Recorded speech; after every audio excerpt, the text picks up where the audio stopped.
Kilat News Updates. Mga balita ngayon, 3 high-powered firearms na recover sa engkwentro kontra Dawla Islamiyah Hassan Group sa Maguindanao del Sur.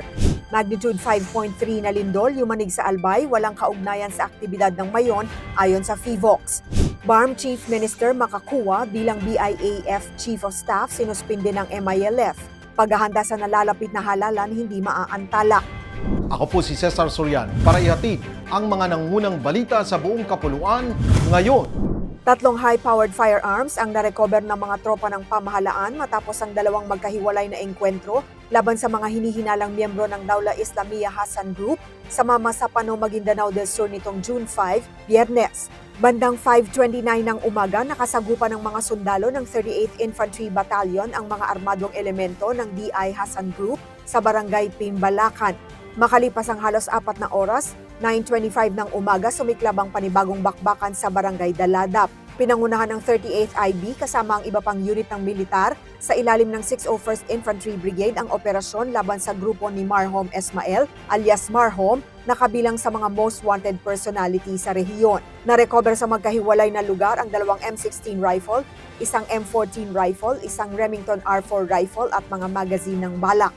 Ayon kay Brigadier General Edgar Catu, commander ng 601st Infantry Brigade, magpapatuloy ang operasyon upang tugisin ang mga natitirang miyembro ng teroristang grupo at tiyakin ang seguridad ng mga komunidad sa Maguindanao del Sur. Niyanig ng magnitude 5.3 na lindol ang Albay bandang 9:57 ng gabi nitong June 5, Biyernes, ayon sa Philippine Institute of Volcanology and Seismology o PHIVOX. Naitala ang epicenter ng lindol 15 kilometers timog silangan ng Santo Domingo, Albay na may lalim na 9 na kilometro. Naramdaman ito sa intensity 5 sa Santo Domingo at Legazpi City habang intensity 4 naman sa Tabaco City, Ligao City, Malilipot at ilang bahagi ng Sorsogon. Nilinaw ng PHIVOX na walang kaugnayan ng lindol sa patuloy na aktibidad ng bulkang Mayon. Ayon sa ahensya, nagpapatuloy ang effusive eruption ng bulkan sa ika-152 na magkakasunod na araw nito na nagbubunga ng lava flows, pyroclastic density currents o uson at rock falls.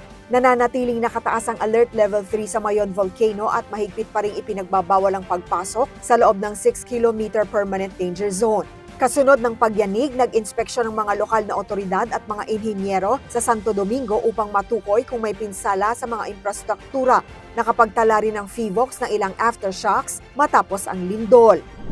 Pinatawan ng indefinite suspension ng Moro Islamic Liberation Front o MILF Central Committee si BARM Chief Minister Abdul Rauf Sami Gambar Makakuwa bilang Chief of Staff ng Bangsamoro Islamic Armed Forces o BIAF ayon sa resolusyong nilagdaan ni MILF Chairman Ahod Balawag Ibrahim noong June 3.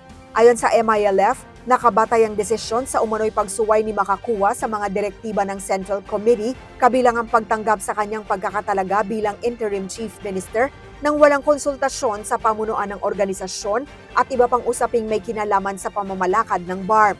Dahil sa suspensyon, inalisan si Makakuwa ng lahat ng kapangyarihan at pribilehiyo bilang Chief of Staff ng BIAF-MILF at pinagbabawalang kumatawan sa anumang aktibidad ng organisasyon.